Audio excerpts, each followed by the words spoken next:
Hey, Kris Gethin speaking here, and today I'm going to be addressing some questions that I just got asked yesterday and today by a female we prepared earlier, because my following is mainly male. I don't have that many female following me, and rightly so. And so when Sybil, I'm introducing here, asked me some questions, I thought this would be great to get on camera. So Sybil's kind of, tapping into weight training and not weight training, but she asked me some questions to begin with about nutrition. What is the fine line between losing body fat, because a lot of women generally ask questions about burning body fat, and that fine line between eating healthy and sometimes it's a little bit different. So I'm going to ask Sybil to kind of ask some questions that you would generally ask me in regards to health or anti-aging or bodybuilding specifically, that would maybe that other women would ask as well as yourself. Right.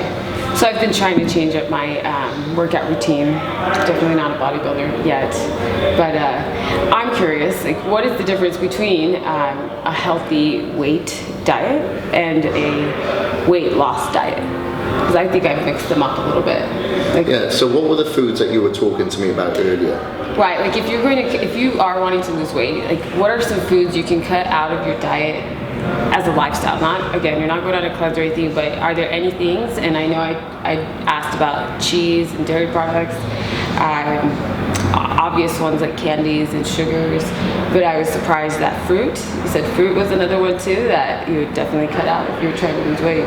Maybe you could expand on that. Yeah. So a couple of other things that you mentioned as well was like corn and bread, which a lot of people would eat, whole grain sandwiches, and maybe they'd eat corn, and like dairy, like cheese, because I think it's a protein source, and especially fruit. Mm-hmm. So as I mentioned, you've got lactose, so anything with an ose, you kind of want to stay away from, only specifically when you're talking about fat loss, because that's going to be either like a form of sugar, lactose being in a dairy, fructose being in fruit. Okay, maybe it's a healthy source, but it's still got a calorific value that you've got to get on a treadmill or the boring-ass Stairmaster and burn that shit off. So you have to look at it from that view. However, it is healthy. Right. So what you've got to do, if you're going to include your corn and your bread and your dairy and fruit, what I would say is that, number one, you've got to just perform cardio every day and maybe weight training. So cardiovascular exercise you'd want to do to stimulate your metabolism and metabolize the foods that you're eating. And number two, you'd want to perform weight training because just having some muscle density, I don't mean big ass muscles like a bodybuilder or anything like that, but some muscle density on your frame utilizes or requires more calories just to maintain that muscle. So just as we're sat on our asses now, I'm churning up a lot of calories here because I got the muscle density, over somebody who maybe just does cardio and that's it, and that's where that kind of skinny fat term comes from, So the balance is, if you're going to eat the healthy foods, perform weight training and cardiovascular exercises. If you're not, and you specifically want to focus on toning or burning body fat or whatever, you have to pull those foods out. They're healthy, but not going to be healthy for vanity purposes. Right. And what protein sources, and I'm talking like non-meat eating protein sources, would you recommend? Because we got a vegetarian here, huh? Yeah. So depending on this, I find that there's so many different forms of vegetarians. Yeah. And it depends if you're a jack vegetarian or not. Let's say jack vegetarian, eat a little fish, maybe some turkey, but definitely not steaks, definitely nothing red meat, probably not buying meat at the store. Yeah. So. Okay. Well, number one, if we're talking complete vegetarian, then you're talking about your beans, your legumes. You could have like what's called silk tofu. Okay. So that's your low-fat, soft tofu. And if you're going to go for soy as well, your non-GMOs, you can have soy grits. And what I like to do is put some soy grits in some Greek yogurt.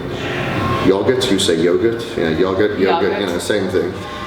So that, those are the good forms of proteins. And if you're going to have a whey protein, or you can get soy protein powder, you can get pea protein powder as well. You can utilize that as a form and changing up your protein sources. However, for vegetarians specifically, because it's harder for you to get your amino acids, which are your bodybuilding blocks for muscle tissue, I do recommend that you supplement with amino acids either with or in between your meals. So you can take them in a tablet form like that if you are not getting the required amount of protein within your diet because you're going to the gym and training your ass off as well. Further from that, if you do have egg whites, and obviously that's a good option as well. If you're a pescatarian, then you can have your white fish. Those are going to be your primary protein sources, and that's what I recommend with every single meal.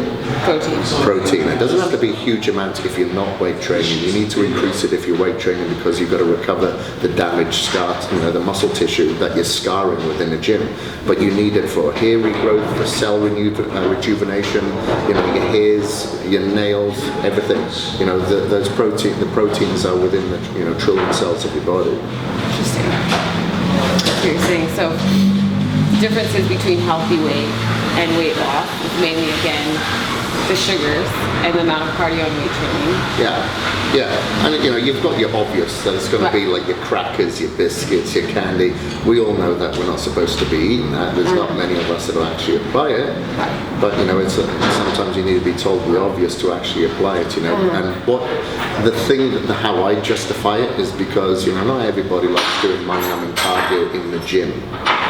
So how I justify it is, okay, whilst I'm on this Stairmaster now, what do I really want to be burning off? The candy or biscuits or the cheese or the fruits because they all have calorific value, or do I want to be burning off this shit that I'm holding here? So that's what I want to burn off when I'm dieting down. But for health purposes, then you can have some of the known healthy sources as your fruits and your dairies and your Greek yogurts and your nuts and stuff like that. That's pretty helpful. Well, thank you.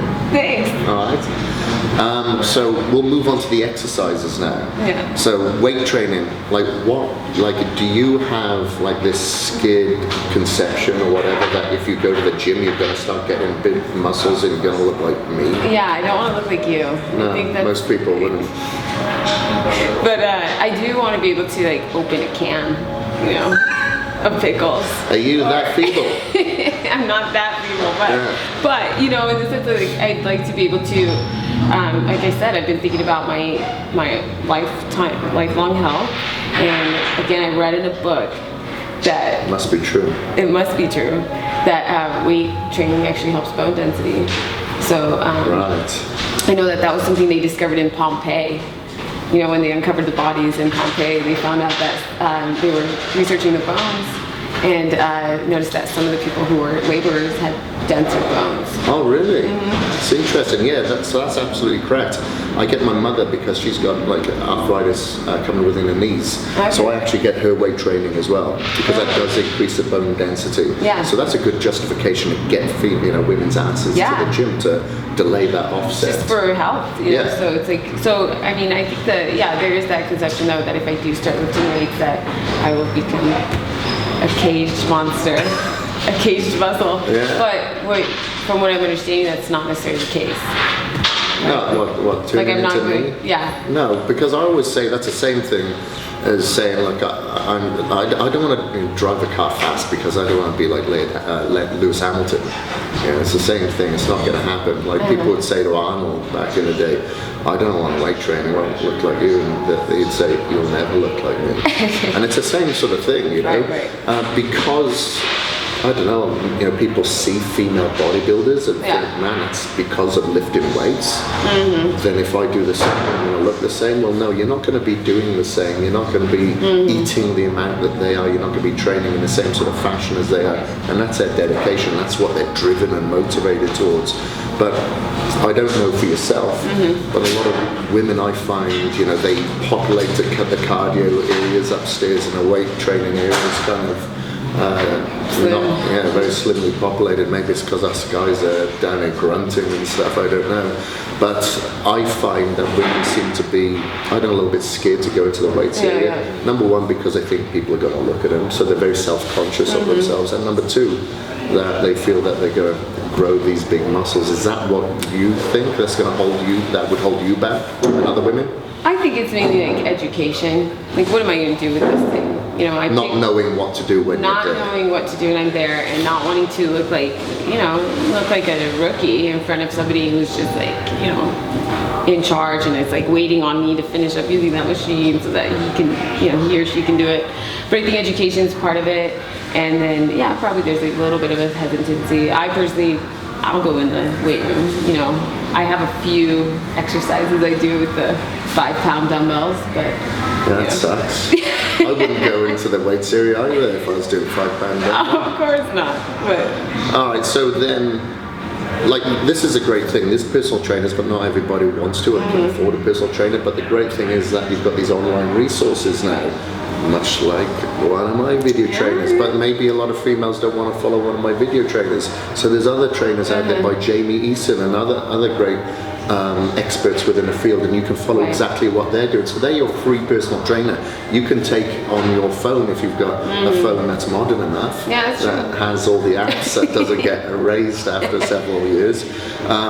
So you can actually have your free personal trainer that's going to tell you exactly what to eat, what supplements you should take, how to train, what to train. So you have some more confidence when you're going in there, because you've already navigated the weights area before you've gone in. Now you're just going to follow through the motions. You visualize yourself already in there, wearing the clothes that you're wearing. You're just going to go in and smell the air and do it.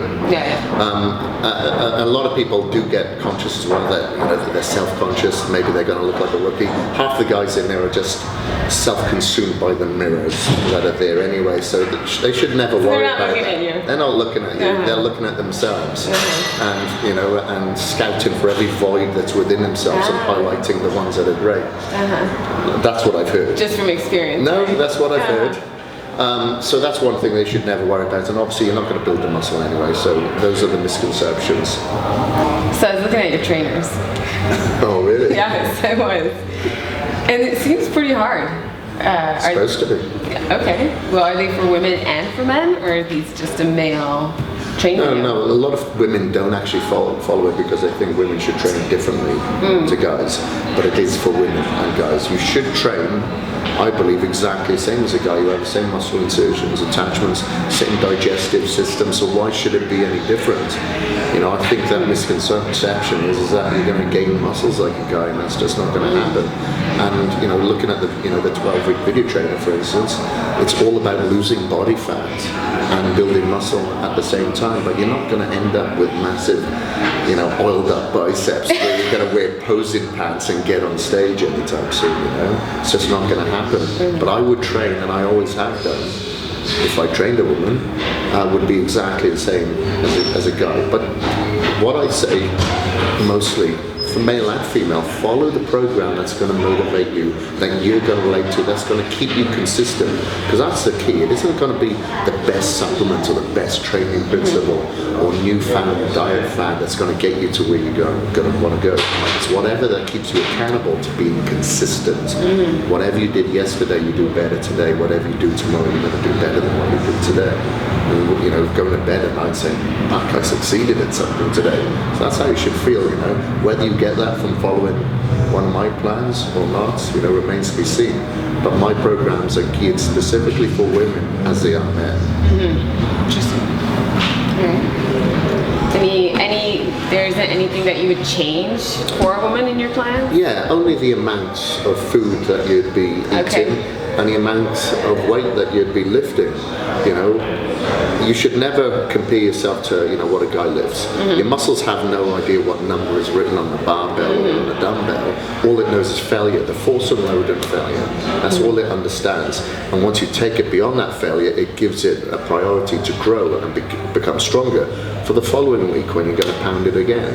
And with the amount of food, obviously you're going to have smaller amount of muscle on your frame, and your protein synthesis and the amount of food that you can synthesize in a sitting is going to be less than a guy as well. So the amounts would be smaller, Right. but the same foodstuffs and macronutrients would be the same. Right.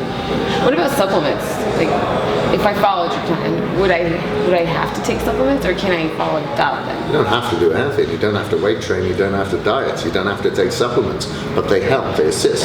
So if you're building up a lot of free radical damage in the gym, it makes sense that you'd want to supplement with an antioxidant. If you're utilizing a lot of the vitamins and minerals when you're training, and you're not going to get them through food because food is over harvested compared to what it was, say, 30, 40 years ago. That soil is over harvested.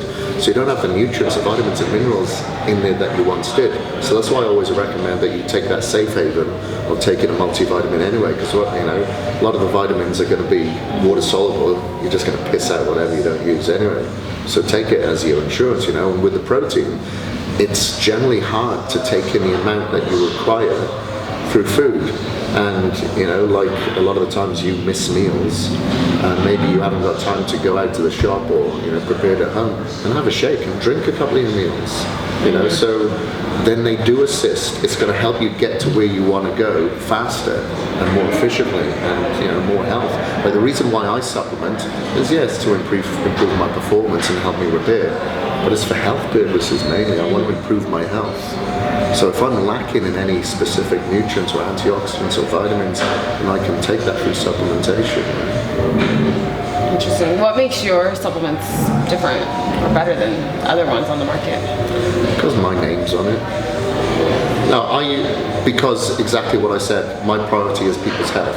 So I ensure, for instance, I'll give you some examples. I make sure that all my supplements pass the Prop 65 Act. So Prop 65 Act is where they test all like the heavy contaminants or heavy metals within supplements, and the majority of supplements you'll see a warning label say may cause birth defects, may cause cancer, because they haven't spent their money, and it is costly because it's like 800 contaminants that you have to test for.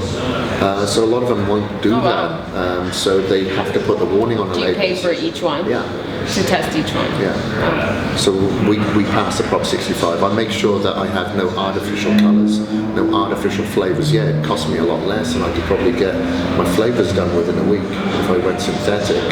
You'll use a little tiny amount, but that's why my scoops are kind of larger as well, because I have pure patented ingredients, not the generic shit that don't have any studies that back them up. I make sure all my products are third-party tested, so we test our custom manufacturer, we test our tests. So my priority is when you're picking up a label and a supplement, you're not putting your hands together, hope it's healthy, hope that it works. It's fucking guaranteed to work, and it's guaranteed to improve your health as well. Interesting. Do you have a whole vitamin line and supplement line? No, it's just supplements. Not yet. Not yet? No, we're working on it. So we're not even a year old yet, and yet we're the highest rated in the world so far, which is pretty much unheard of.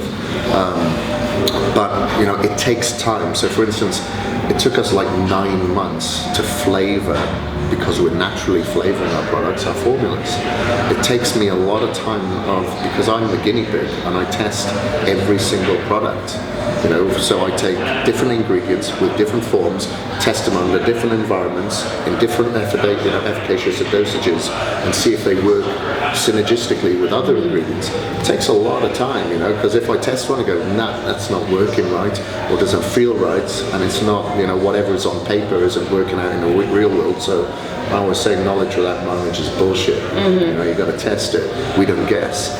And if it doesn't meet, the quota, then it takes me a couple of months to get the next sample to test that. Right. So it's a long time, but we're working now on a fat burner, we're working on a testosterone booster and nighttime protein, and working on multivitamin following that, creatine and CLA. So we will be expanding. Cool. And we're working on it right now as we speak. But interesting. I guess what supplement package would you recommend for, a female who's just starting to weight train? And I think there's just so many choices in supplements and powders and all those things. What is the basic, what should you have in your cupboard? Yeah. What are the basics? That's a good question, because you look at everything on the shelves, they're all supposed to have a health benefit. However, if you took every single one of them, you'd probably be dead in an hour. So that doesn't really have an effect then. So you have to look at it logically. What are the things that you need to kind of prioritize within your nutritional day. Right. So for instance, you're looking at, number one, your proteins, a protein powder possibly. If you're not meeting your requirements through your food, then you'd be looking at like omega fats, because if you're not getting the required fats, then you would need that for healthy hormonal production. So you'd supplement with omega fats, fish oils or something like that. And then further from that, you'd be looking for a multivitamin, and because, as I said before, a lot of the food today doesn't have the vitamins and minerals that it once did, unless you're going to go to organic, and still organic is kind of much over-harvested there. So, the animals that eat from the ground don't have the vitamins and minerals that they once did. Maybe they have a lot of hormones in there, and the soils definitely don't have the minerals in there. So you can take a multivitamin. Further from that again, there's a supplement called glutamine, which is the most abundant amino acid within your body and your skeletal tissue. Now that helps with your immune system, helps maintain and strengthen your immune system. So, if you go to the gym, then you put your immune system under a lot of stress. So normally, if people start following like a 12-week plan, and within the first couple of weeks they get sick because it's put their immune system under a lot of stress. So that helps. I also find that it helps with the stimulation of digestion as well. So I take glutamine with every meal, and that helps in that regard. Plus, on top of that, because it's the most abundant amino acid, it's anti-catabolic. So we're going to the gym and we're breaking down muscle. We're not building muscle. A lot of people spend hours in the gym thinking they're building it, they're losing it. So it assists with it, having an anti-catabolic properties. So that's basically the basics. So you can four. there's four. You can go further from that. You can take creatine. You can take melatonin. You can take casein. But those are the basics. Protein. Multivitamin. Antioxidant. Antioxidant. Take an antioxidant if you're building up a lot of free radical damage and you're not getting enough fruits in your diet. Antioxidant I like to take. Omegas, yeah. But there's lots after that, if you're having joint issues. Sure, and then it gets specific. Yeah, if you're having digestive issues, digestive enzymes. Right. Okay. That simplifies it, for sure. So you're going to go supplement shopping now? I'm going to go take a look online. Yeah. I don't know, I mean, is there something to look for? Are there any supplements, like if I, let's say I don't go through your site and go somewhere else, is there anything that I should look for? Or particular brands? Yeah, or is there anything that... So what there's various things that you can do. So if you have any queries with that particular supplement, they should be able to give you the tests or the studies or the references that prove that it has efficient properties that work as a benefit to your human body, And if they don't provide this, then maybe you want to skip on to the next one. You can look at the best sellers for sure, but you have to look at why they're a bestseller. Is it because they're offering buy one, get one free? Well, you wouldn't do that with my Adidas sunglasses or with a nice watch or with a Ferrari. So there's a reason why they can afford to do the buy one, get one free. So you have to look at why it's a bestseller. You haven't bought in that Ferrari, that deal? You buy a Ferrari, get one free? There has been that happen. I fucking like Ferraris anyway, they're for teenagers. Lamborghini, maybe. Well, thanks, Kris. That's really informative. All right, thank you very much. Hopefully that addressed some questions for the females out there. Thank you. Dankeschön. Thank you very much for watching. To all my female followers, all 2 of you. If you've got any questions, comments that we didn't actually address here today, ask them below and comment and like this, and then we can certainly address them in a future video. Thanks for watching, guys. Please like, comment and subscribe if you want more videos like this.